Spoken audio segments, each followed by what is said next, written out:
Hai Tribuners, bersama saya Vina Kowalayan dalam Tribun Sosok. Dan kali ini saya kedatangan tamu spesial. Seperti temanya adalah seorang pejuang beasiswa. Tamu saya kali ini adalah seorang dosen dan mahasiswa pasca sarjana S3. Dialah Nardiansyah Kamumu atau biasa dipanggil Adi. Adi. Halo Adi. Halo. Terima kasih sudah menyempatkan diri untuk datang di Tribun Sosok. Ya, terima kasih kembali. Di tengah kesibukannya studi dan mengajar ya. Mengajar ya. Ya. Sekarang sambil studi sambil mengajar. Mengajar juga. Ya. Keren ya. Jadi tema kita kan pejuang beasiswa. Nanti kita akan bincang-bincang bagaimana perjuangan Adi itu dari S1 sampai sekarang studi S3. Siap. Oke. Oke. Jadi kesibukan sekarang apa? Bisa diceritakan? Kalau sekarang kesibukannya sebagai pengajar, dosen tetap di Sekolah Tinggi Ilmu Pariwisata Manado, di STP Manado. Jadi saya mengajar di situ untuk beberapa mata kuliah.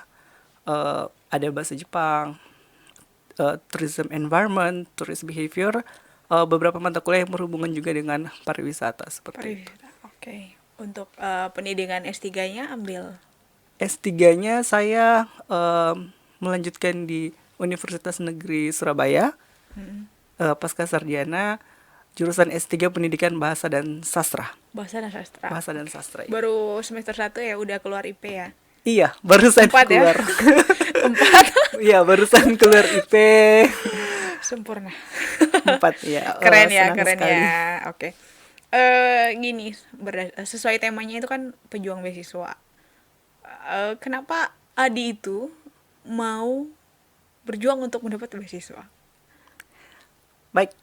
Ya, jadi memang saya fokusnya di sangat passionate dengan education, pendidikan. Jadi sejak sekolah, kemudian SMA, memutuskan untuk masuk program studi pertama ya. Dari SMA itu saya masuk program studi ilmu bahasa. Kemudian saat S1 di Universitas Negeri Manado, Fakultas Bahasa dan Seni Pendidikan Bahasa Jepang. Jadi memang sejak S1 itu sudah berjuang, pengen nih kuliahnya kan semester 1, semester 2 itu dibiayain sama orang tua. Nah, ketika di semester 5 itu pengennya coba ya saya coba apply beasiswa ataupun mendapatkan nilai yang baik agar dapat beasiswa PPA. Waktu itu fokus saya adalah beasiswa PPA. Peningkatan prestasi akademik. Iya, betul. Jadi dan kebetulan di semester 5, 6 nilai saya baik, dapat A. 4 kayaknya. Iya. Udah di Iya, betul. Jadi zona heran. jadi waktu itu bahkan ada semester 5 kalau tidak salah 2010 itu dapat 4+. Jadi ada A+. Di salah satu mata kuliah itu Kaiwa. Kalau di bahasa Indonesia itu kayak mata kuliah berbicara. Speaking. Ya. Bahasa Jepang. Speaking ya. Tapi kalau di bahasa Inggris speaking, kalau di kita itu Kaiwa. Oke. Dan ada dosen memberikan nilai A+, jadinya saya waktu itu 4+. Oh my god. Ya, dan itu langsung di apply untuk PPA. PPA ya. Beasiswa Oke. PPA. Jadi saya penerima PPA 4 semester, semester 5, 6, kemudian 7, 8. 78. Cum laude berarti lulus ya, Adi? Waktu itu ya memang nilainya 3,76 Oh iya. waktu S1. Ya, keren. Kemudian lanjut S2. Sebenarnya waktu lulus S1 setelah itu saya mengikuti pendidikan. program SM3T. SM3T. Jadi sarjana mendidik di daerah terdepan terluar tertinggal itu diadakan oleh Kemendikbud bekerja sama dengan beberapa LPTK yang ada di Indonesia. Jadi kayak perguruan tinggi yang di dalamnya ada kayak kalau di kita Sulawesi Utara itu Unima. Jadi LPTK pendidikan. Nah, di situ ada program nasional namanya SM3T. Jadi kita tuh dikirimkan setelah dites, dilakukan tes, kemudian pembekalan dikirimkan ke daerah-daerah terdepan, terluar, tertinggal. Saat itu kami belum tahu ini nih nanti penempatannya di mana ya. Pikiran pertama sih masih di wilayah tertinggal mungkin di Sulawesi Utara. Tapi ternyata kita ditempatkan di NTT NTT waktu itu waktu mengabdinya itu. berapa tahun? 1 tahun. 1 tahun ya. Itu kayaknya SM3T angkatan itu awal-awal banget ya Angkatan, itu. iya betul. Jadi Dulu ya. angkatan pertama. Oh iya ya, angkatan pertama waktu itu ya. Angkatan pertama. Di NTT selama 1 tahun. 1 tahun, kebetulan saya dapat tugas di Kabupaten Manggarai Timur, Pulau Flores, NTT di salah satu SMA. Jadi saya mengajarnya bahasa Jepang, ngajarnya bahasa Indonesia, kemudian ikut terlibat aktif di beberapa kegiatan sosial juga. Jadi kita tidak hanya mengajar, tetapi bagaimana kita memberikan berdampak ke masyarakat sekitar juga. Oke. Seperti itu. Setelah SM3T itu, Setelah SM3T, angkatan pertama kita mendapatkan beasiswa dari Dikti untuk melanjutkan program pendidikan profesi guru. Jadi PPG itu selama 1 tahun 2 semester dan saya dapatnya di Universitas Negeri Surabaya. Program PPG di UNESA Surabaya. oke berarti kalau totalnya itu SM3T sama PPG 2 tahun ya berarti. Iya, betul. Jadi totalnya ada 2 tahun. 2 tahun baru mendapat profesi guru. Iya, setelah 1 tahun bertugas, kemudian kita dapat beasiswa lanjut PPG 2 semester. Dan 2 semester itu kayak berasa 1 tahun, tapi rasanya seperti kita 4 tahun. Karena padat, tugas-tugasnya padat, kemudian kita harus praktek mengajar di sekolah selama 3 bulan. Kita bikin penelitian juga yang disebut PTK, penelitian tindakan kelas. Jadi kayak ada tugas akhir dalam bentuk PTK.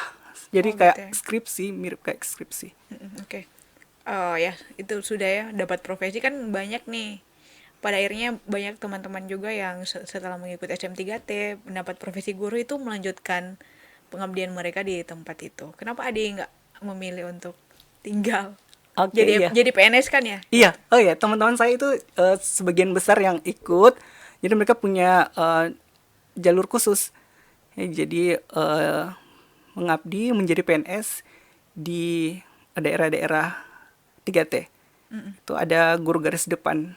Itu langsung kan otomatis jadi PNS kan itu. Sebenarnya waktu itu mereka ada juga tes, kayak tes CPNS. Oke. Ya, jadi setelah itu baru dinyatakan lulus dan menjadi guru PNS di sana. Kenapa nggak jadi PNS? Kan bisa tuh ketika jadi guru PNS terus lanjut sekolah kan nggak apa-apa kan? Iya betul. Pertimbangan saya adalah yang pertama, saya masih ingin melanjutkan studi Oh, oke. ke jenjang selanjutnya. Cita-cita saya memang waktu itu setelah 1 tahun di NTT menjadi guru, saya tertantang, secara pribadi saya tertantang untuk bagaimana ya kalau saya melanjutkan studi ke S2, kemudian saya mengajar ke tingkat yang lebih tinggi lagi, ke mahasiswa. Dan memang sejak saat itu saya coba beberapa beasiswa. Jadi saya tuh jadi scholarship hunter, Iya. pejuang beasiswa. Sejak itu saya apply beberapa beasiswa. Beasiswa ya oke. Untuk bagaimana ceritanya untuk beasiswa S2 itu? Bagaimana mendapatkan beasiswa unggulan ya? Itu Iya, beasiswa betul. apa sih itu? Ya, kalau yang S2 itu jadi saya apply-nya tahun 2016. Dan itu salah satu beasiswa, jadi nama beasiswanya adalah beasiswa unggulan masyarakat berprestasi dari Kemendikbud. Kemendikbud. Oke. Kemendikbud, iya. Di situ untuk jenjang S2, S3 sama S1. Ada juga S1.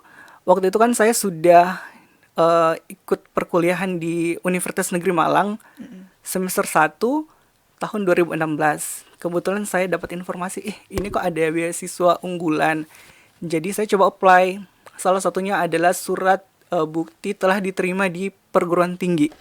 Oke. Jadi karena saya sudah diterima di Universitas Negeri Malang pasca sarjananya di jurusan S2 keguruan bahasa, saya kemudian apply bukti LOE-nya dan beberapa syarat-syarat lain. Oke. Jadi ada kayak kita nulis esai, kemudian semua sertifikat-sertifikat yang pernah kita dapatkan itu kita upload ke sistem beasiswa tersebut. Oke. Itu nyari sendiri. Iya, jadi kebetulan saya dan beberapa teman dapat informasi, kemudian kita coba-coba ya, namanya juga pejuang. Jadi kita ada informasi, kita coba apply. Dan memang ada beberapa proses dan tahapan-tahapan di situ, seleksi berkas, kemudian pengumuman lolos seleksi berkas, maju lagi kita ke interview. Interview, oke. Mm, Itu yang iya. terakhir ya? Interview yang terakhir sama orang-orang kementerian pendidikan waktu itu. Oke. Kemudian ada pengumuman lagi untuk dinyatakan lulus. Oh gitu ya. Jadi ada beberapa step sampai Yang harus dilalui. yang harus dilalui. Dan itu ribuan mahasiswa yang ikut se-Indonesia waktu itu. Keren ya. Dan Adi salah satunya. Iya. Putra Bitung. Iya, dari Bitung. Ini di untuk AS3 kan LPDP ya. Iya, betul. Itu gimana ceritanya bisa dapat LPDP? Kan banyak juga pejuang LPDP pada akhirnya gugur karena Iya, katanya betul. susah ya masuk LPDP ya. Iya, ya menurut saya juga memang agak sulit untuk menembus LPDP. Saya coba pertama kali LPDP itu tahun 2019, dan pertama kali coba waktu itu saya gagal.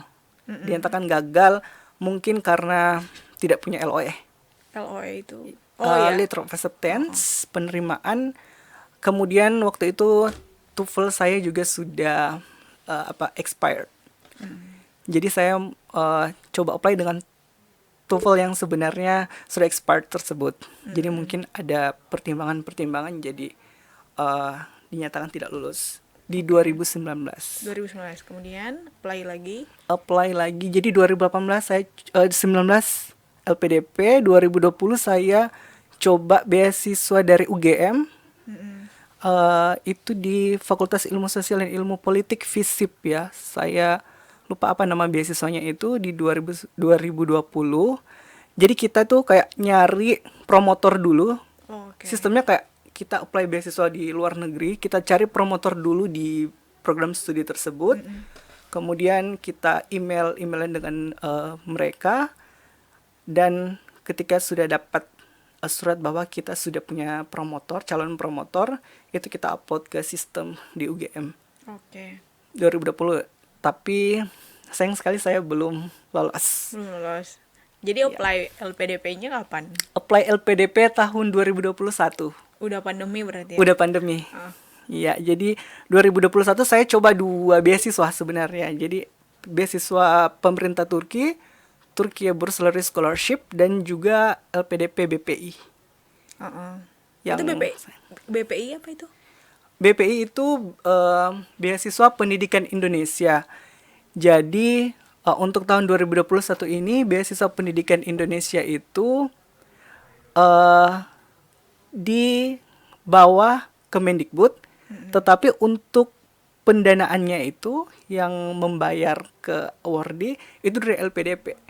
Oh, Kementerian Keuangan ya? Ya, Kementerian Keuangan. Jadi kita kayak ada 2 lapisan yang harus kita tembusi waktu itu. Oke. Di Kemendikbud dan juga di LPDP-nya. Oh, oke. Dan kebetulan saya ikut yang skema untuk dosen. Yang skema untuk dosen, di mana kalau untuk dosen mungkin sekaligus juga bisa informasi ke teman-teman dosen di luar sana yang sudah memiliki NIDN atau nomor induk dosen nasional, itu bisa ikut beasiswa yang sama kayak saya ikut. Oke. Syaratnya untuk dosen harus punya NIDN dulu, kemudian apply. Oke.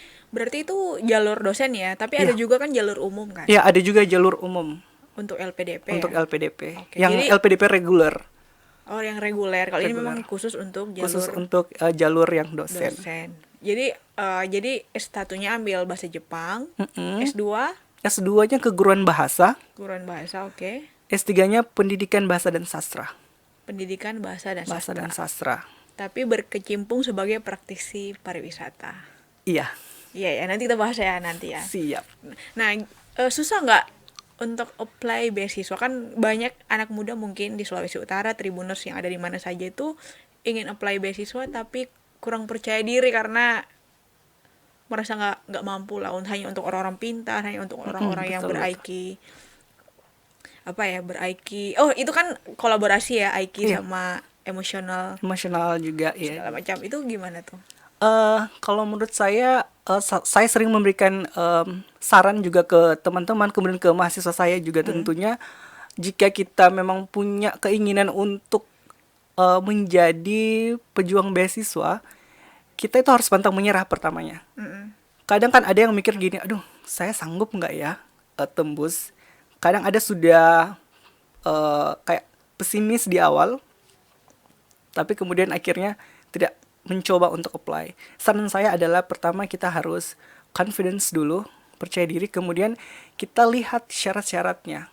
Harus detail ya, kayak saya kan lihat, misalnya program studi apa saja yang bisa diikut sertakan dalam beasiswa tersebut. Kita harus melihat karena LPDP itu memberikan beasiswa, mereka pasti akan memberikan pilihan kampus-kampus yang akreditasinya itu A. Oke. Ya, jadi kebetulan di prodi saya yang S3 ini universitasnya Unesa itu akreditasi A, program studi S3 Pendidikan Bahasa dan Sastra itu akreditasinya juga A. Jadi memang harus A karena dari segi kualitas sudah lebih baik tentunya kan kalau akreditasinya A. Seperti Oke. itu. Jadi percaya diri dulu, Betul. lihat syaratnya dengan detail, Iya. dan persiapan apa yang harus dilakukan?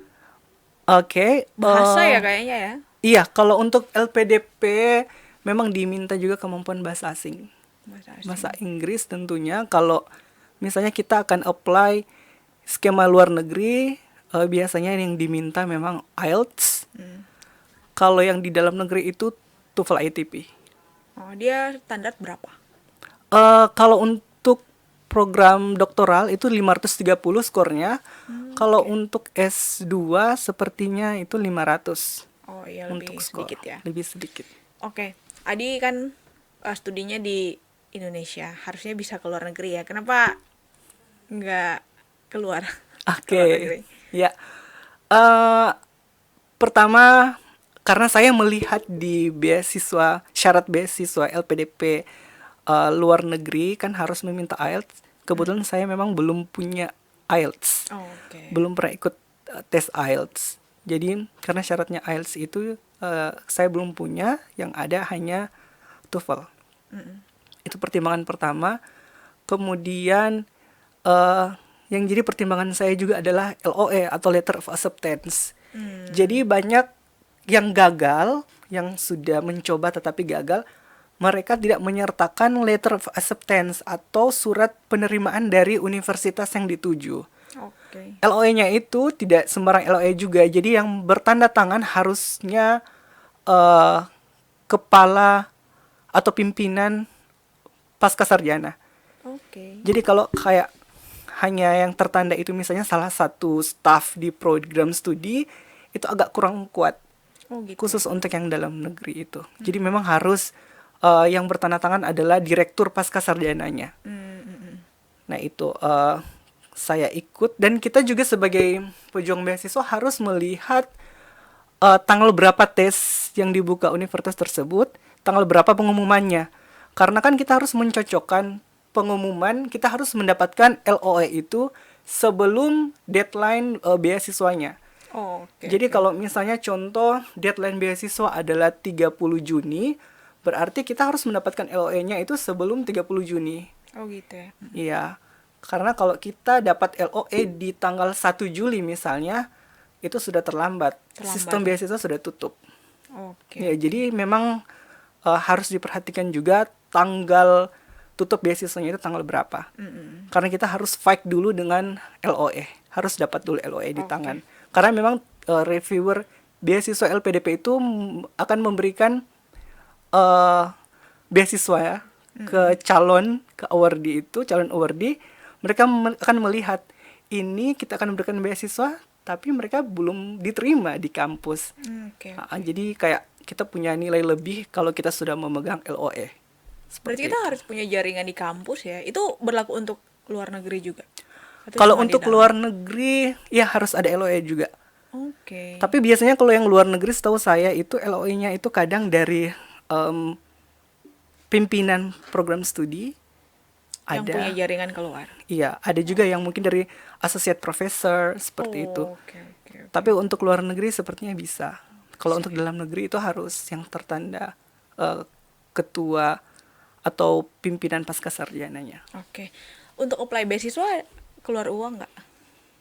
Untuk apply beasiswa, ya untuk eh, awal-awal memang ada.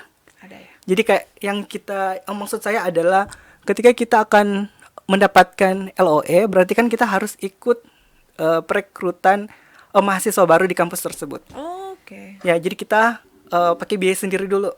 Berarti kayak Adi ini berangkat ke Jawa dulu pakai beasiswa sendiri.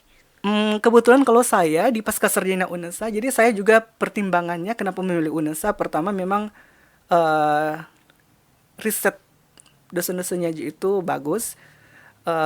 Selain itu adalah kemudahan dalam kita apply. Mungkin karena masih pandemi, jadi saat saya mengirimkan berkas itu hanya via online. Oke. Jadi hanya by system. Mm-mm. Kita upload semua di situ yang diminta, kemudian mereka membuka sampai rentang waktu tertentu. Setelah itu ada pengumuman. Jadi saya tidak berangkat ke Surabaya. Oke, berarti sekarang masih kuliah online ya? Masih kuliah online, betul. Minum dulu. Boleh. Silakan. Yuk, thank you. Sama tetigot orang ini. Dingin lagi di sini. Yuk. Operator dingin sini. Oke. Eh, berarti ini masih online. Nanti akan ada kuliah offline ya? Ya, sepertinya. Jadi saya masih menunggu pengumuman dari pasca sarjana. Eh, Beberapa waktu lalu sudah ada pengumuman terkait kalender akademik. Jadi untuk semester genap akan dimulai pada bulan Februari tanggal 7. Februari. Oke. Tapi apakah dia tatap muka atau masih online, kita masih menunggu pengumuman dari Karena kan pasca. dengar-dengar juga prediksi ya, pandemi ya. Bulan Februari dan Maret itu katanya diprediksi akan ada gelombang ketiga Omikron. Semoga Iya. enggak ya. Semoga enggak. Kalau ada gelombang ketiga lagi ya di rumah lagi kuliahnya kan. Sepertinya akan online lagi di rumah lagi. Iya. Iya.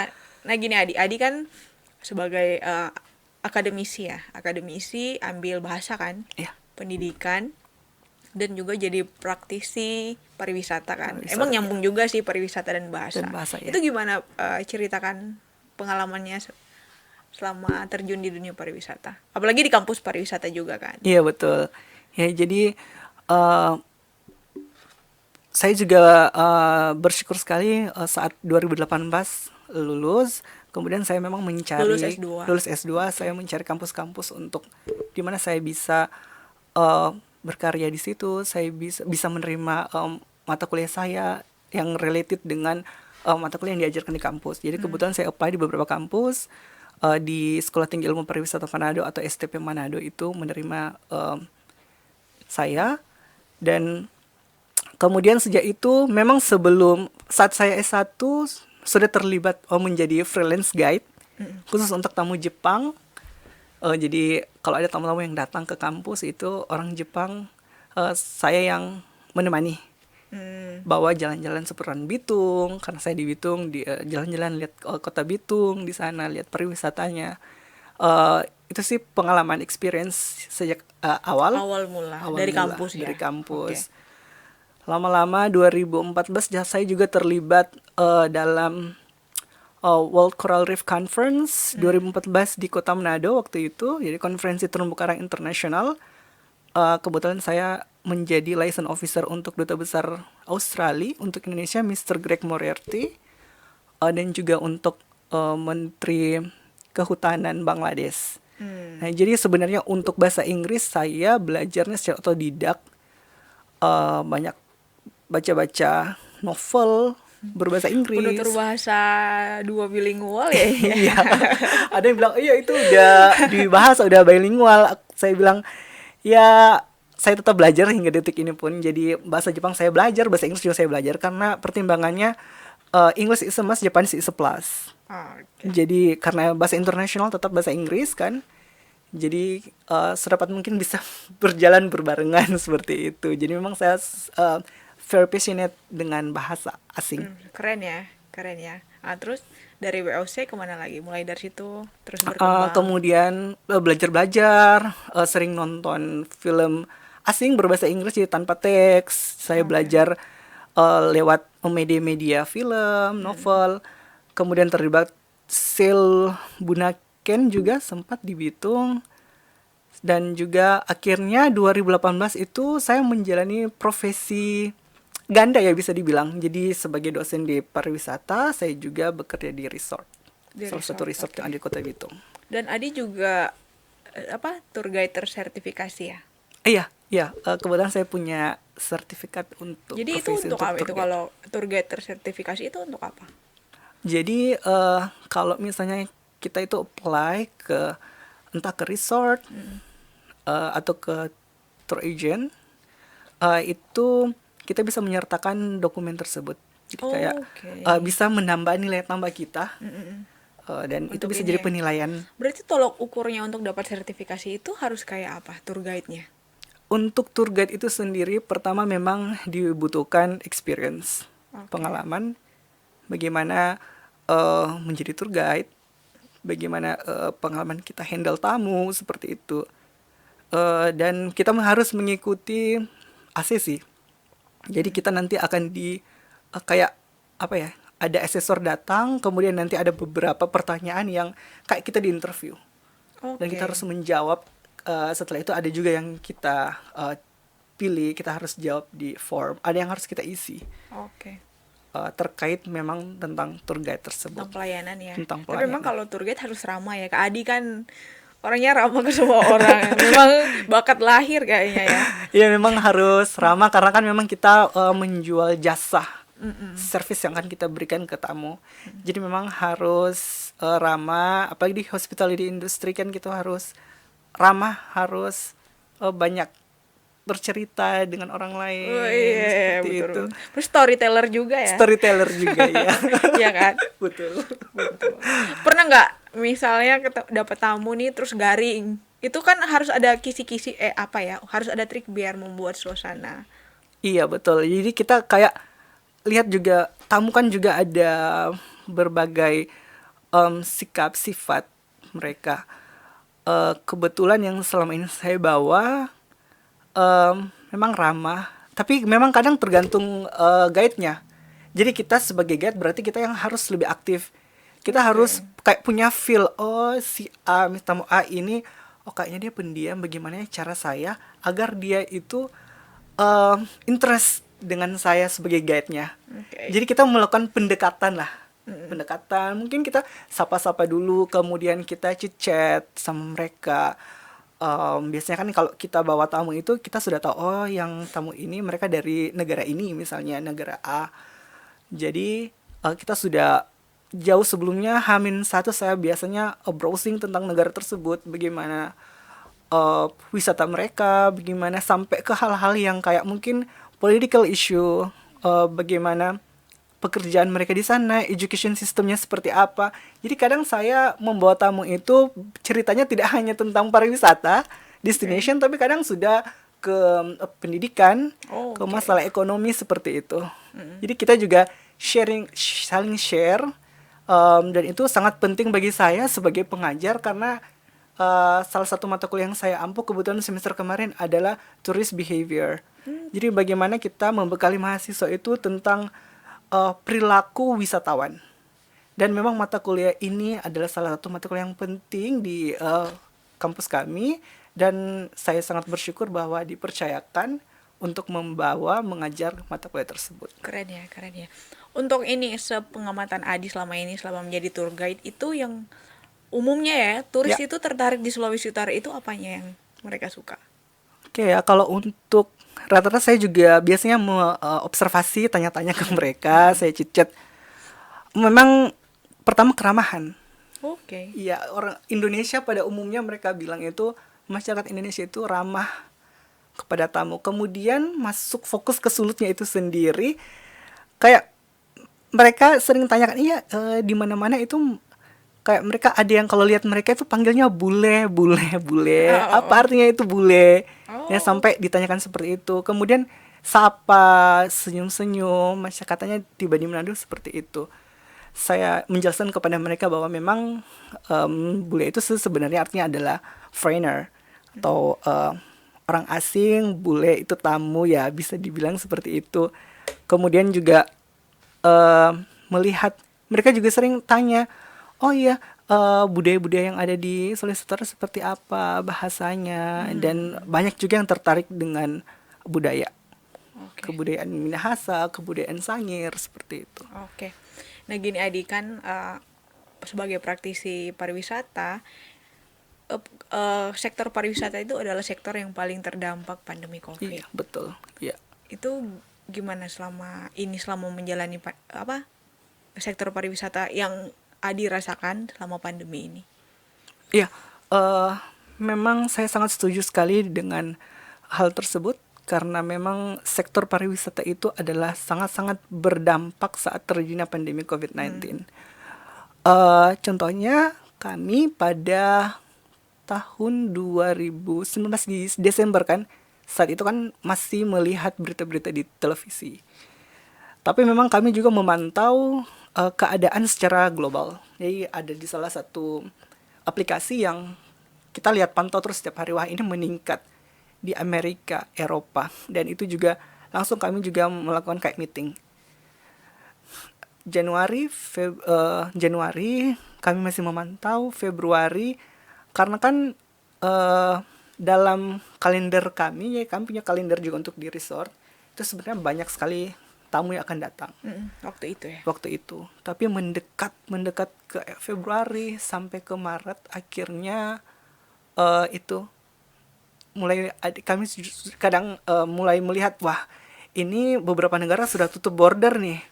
Nah jadinya langkah yang kita ambil akhirnya adalah memulangkan tamu. Padahal yang ada yang masih stay, tetapi karena kita dapat informasi juga dari imigrasi, saat itu saya juga menghubungi beberapa kantor kedutaan besar United Kingdom dan juga Jepang. Saya hubungi, memang akan tutup border. Jadi apapun yang akan terjadi, kita harus memulangkan tamu-tamu kita ini, jangan sampai nanti mereka terkurung di wilayah NKRI seperti itu. Padahal kan situasi dan kondisi sudah tidak memungkinkan lagi untuk mereka. Jadi kita terpaksa memulangkan lebih awal tamu-tamu tersebut.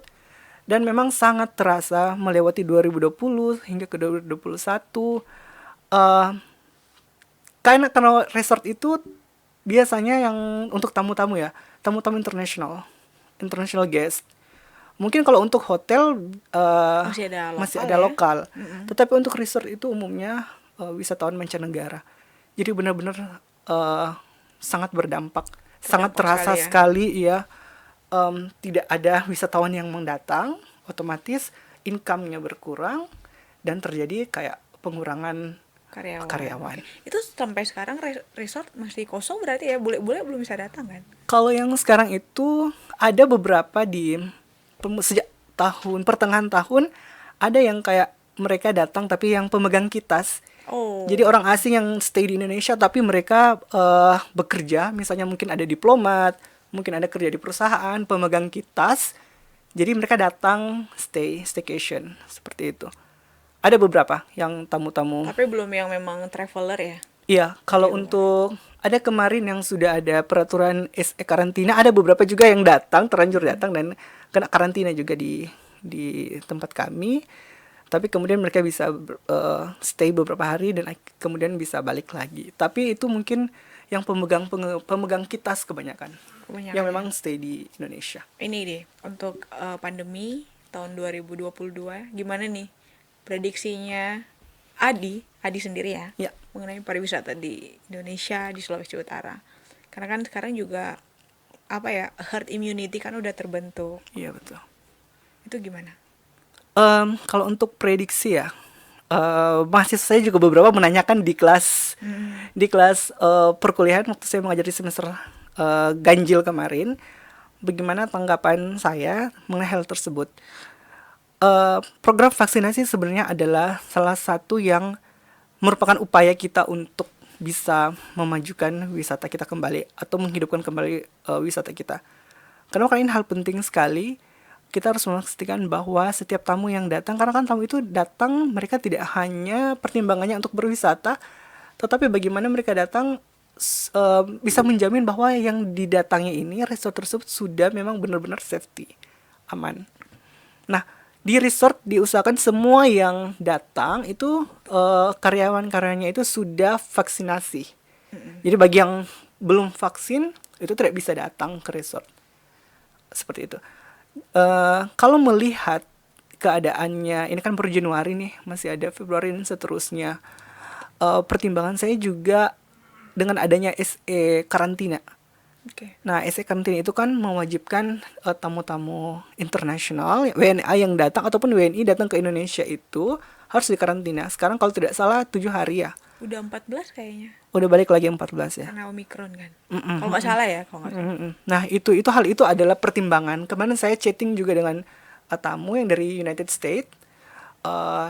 Dia bilang bahwa salah satu pertimbangannya kenapa belum melakukan traveling kembali lagi ke tempat kami adalah itu karantina. Oh iya ya. Itu kan waktu juga Iya, waktunya terbuang. dan Jadi uang. uangnya juga di situ, karena kan mereka kalau jalan-jalan itu pasti sudah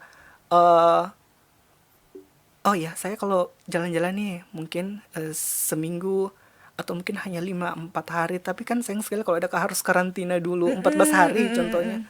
Waktu banyak terbuang ya. Banyak terbuang, kemudian cuti mungkin mereka hanya Iya. dapat cuti sekian hari mungkin. Itu ya yang paling memberatkan kenapa Iya, turis betul. belum ini ya. Apakah ini hanya di Indonesia atau di negara-negara lain juga ya untuk Kayaknya Kalau enggak ya. di luar negeri ya, saya juga observasi. Saya suka observasi ke tamu-tamu. Kalau di mereka tidak ada nggak ada karantina, ya? nggak ada. Iya. Saya juga punya beberapa teman yang orang Turki, Republic of Turkey itu mereka tidak ada karantina. Mm, Tidak ada karantina di Turki, di United States juga tidak. enggak ya. Nggak ada. Tapi saya kurang tahu kalau yang sekarang ya sudah. Karena kan chatting kemarin mungkin bulan lalu kalau tidak salah. Oh, Itu tidak ada karantina. Semoga Yang penting bawa sudah tes PCR. PCR, oke. Semoga cepat berlalu lah Iya, ya. betul. Kita sudah capek dengan kondisi pandemi betul. ini biar semua. Nah, oh ya, soal keseharian Adi jadi dosen kan sekarang. Iya. Itu gimana? Ini nggak, maksudnya ada perasaan-perasaan apa atau pengalaman apa yang agak agak unik Adi sebagai seorang dosen. Apalagi kan kalau mau lihat Adi ini kan kayak mahasiswa juga sebenarnya awet muda. Saya memang pernah dikira mahasiswa di Dikira kampus. mahasiswa. Dikira mahasiswa sama mahasiswa tingkat akhir. Oh. Jadi karena saya kan tidak mengajar ke mereka.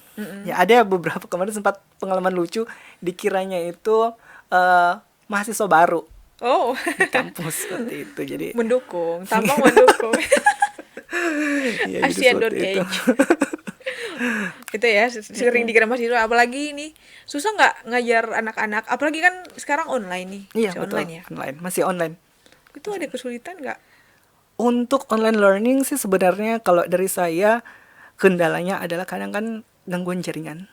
Oke. Kemudian kadang kalau mahasiswa kami itu ada yang pulang kampung, jadi ada yang Iya, iya. bahkan ada yang tinggal di Kepulauan? Bunaken, iya di kepulauan. Kemudian wilayah minut tertentu itu kan memang agak susah Kepulauan ya, sinyal. kepulauan di Minit. Oh iya iya. Apalagi di wilayah-wilayah Minahasa Utara itu kan tidak semua signalnya baik. Jadi ada mahasiswa kami yang memang harus jalan, ada yang ya sensei saya jalan nyari signal seperti itu untuk online. Saya bilang ya tetap hati-hati. Jadi kalau kadang saya juga paham misalnya mereka terlambat join, saya tahu bahwa oh iya ini mahasiswanya lagi pulang kampung dan memang mencari signal untuk ikut perkuliahan seperti itu. Jadi memang kita juga harus lebih bijak lah, lebih wise dengan keadaan yang sekarang.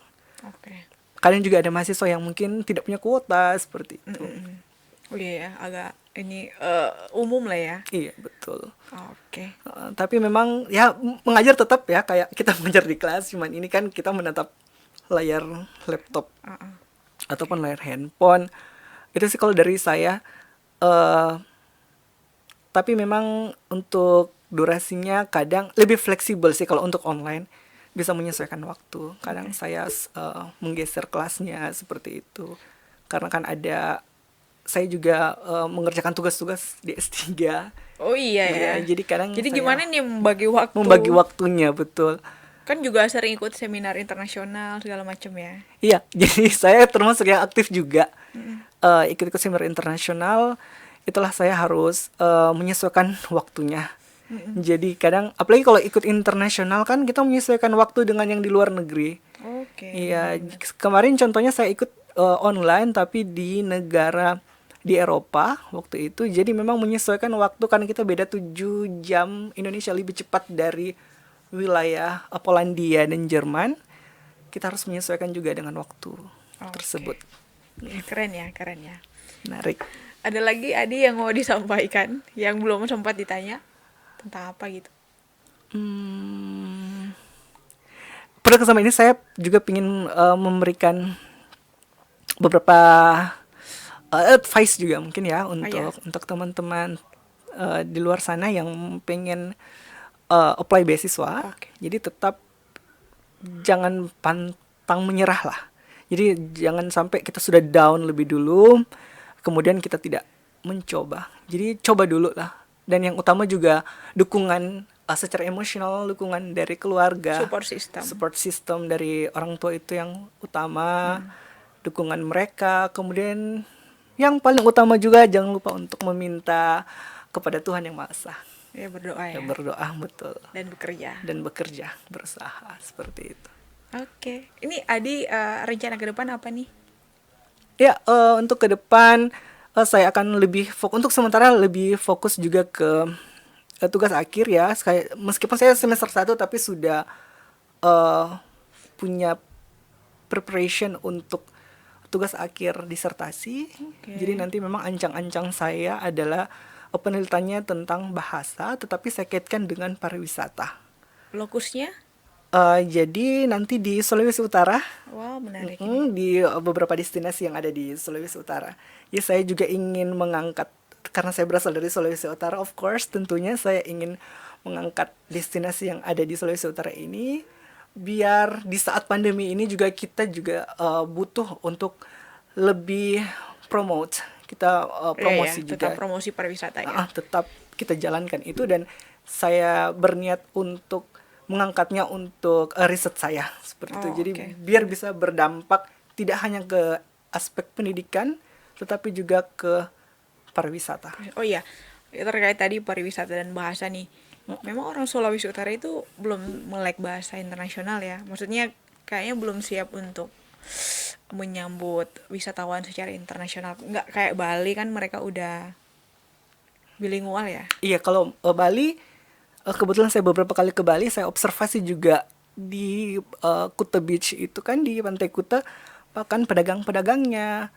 Bahkan saya pernah tahun 2012 itu jadi kayak pedagang tersebut, ibu-ibu menjual uh, kayak gelang, kemudian dia kayak ngomong nih, dia tahu kan kita orang Indonesia, dia ngomong nggak pakai bahasa Inggris ke temannya, mungkin biar dikira kita tidak paham, dia menggunakan bahasa Jepang dan saya paham.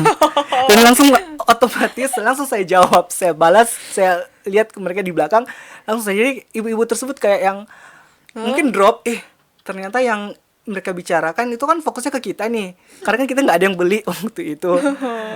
Dan mereka pakai bahasa Jepang, cuma saya, luar biasa ya. Di satu sisi saya menilai, aduh, berarti mereka ini bukan cuma bahasa Inggris tapi bisa juga bahasa Bahasa Jepang. Jepang ya.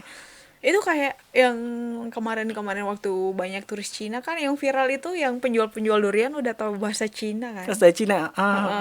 Pernah lihat nggak itu? Kalau yang Yang dulu sih. kebetulan saya belum pernah melihat yang pedagang yang bisa bahasa Cina, tetapi biasanya yang ini yang punya Udah toko-toko udah tahu. Ya, untuk tamu Cina yang datang ke kami itu mereka saling komunikasi, mereka di sini banyak juga ya orang keturunan Cina. Oh iya Kan iya. iya, banyak yang punya toko-toko bisnis kan biasanya banyak keturunan Cina. Tapi berarti memang untuk bahasa perlu dipersiapkan Iya, lagi ya perlu untuk masyarakat. dipersiapkan lagi, apalagi ke masyarakat yang berada di area destinasi wisata. Sebenarnya dibutuhkan kolaborasi. Mungkin dengan dinas pariwisata, atau bisa melibatkan juga dengan akademisi, diadakan pelatihan-pelatihan khusus untuk bahasa. Ya, at least bahasa Inggris dulu sebagai bahasa internasional, biar ada persiapan lah ya dari masyarakat yang ada di dekat destinasi tersebut agar mereka bisa menyambut tamu menggunakan bahasa asing Inggris, Oke, karena itu benar. penting. Nggak ini ya, nggak cuma fokus di infrastruktur ya, SDM Iya, juga sebenarnya harus SDM dibangun. juga harus Apalagi dibangun. kayak di Likupang kan akan jadi cake kan. Iya betul. Oke, Itu dan memang Likupang kan adalah destinasi super prioritas super prioritas, yang benar. memang lagi gencar-gencarnya dilakukan promosi oleh Mas Menteri kita, eh, Mas Menteri Sandiaga Uno kan, untuk Menparekraf-nya. Dan ini memang butuh dukungan dari berbagai pihak, tidak hanya juga dari pemerintah Kabupaten Masa Utara, tapi juga berbagai aspek akademisi, masyarakat sekitar, karena ini akan peran serta dari masyarakat yang ada di area tersebut akan sangat-sangat memberikan dampak besar kepada sektor pariwisata Iya, seperti itu. kayaknya kalau nggak pandemi udah rame sekali ini Iya, betul. Likupang ya. Likupang. Apalagi dengan brand mereka kan Explore Likupang, dan itu hashtagnya di mana-mana kan, sebenarnya itu kalau tidak pandemi saya rasa akan sangat-sangat Booming. iya booming, ramai. Kalau nggak pandemi juga Adi juga sulit mau diundang, berarti udah sibuk. Betul betul. Oke, udah ya Adi ya. Sip. Udah panjang lebar, nanti kita ngobrol-ngobrol lagi lah di Tribun Podcast. Oke. Terima kasih untuk waktunya. Sama-sama. Semoga bisa menginspirasi Tribuners yang nonton ya di mana saja. Amin. Tetap sehat, tetap bahagia, sukses Amin. pendidikannya. Amin. Amin. Dan Amin. tetap jadi dosen yang kece. Amin. Amin. Terima kasih juga untuk Tribun yang telah mengundang saya juga untuk di podcast ini berbicara. Saya sangat senang sekali. I'm very grateful untuk menjadi speaker di program podcast ini. Nanti datang lagi ya kalau Siap. diundang ya. Siap. Oke. Tribuners, demikian podcast Tribun Sosok bersama Nardian Syah Kamumu atau Adi, seorang dosen dan mahasiswa S3 dan juga praktisi pariwisata. Semoga apa yang diberikannya ini bisa menginspirasi, juga bisa menjadi modal untuk Tribuners yang mau memburu beasiswa. Itu bisa ikuti saran-saran yang Adi katakan tadi. Oke, terima kasih Tribuners dan sampai jumpa di Tribun Sosok selanjutnya. Sehat selalu.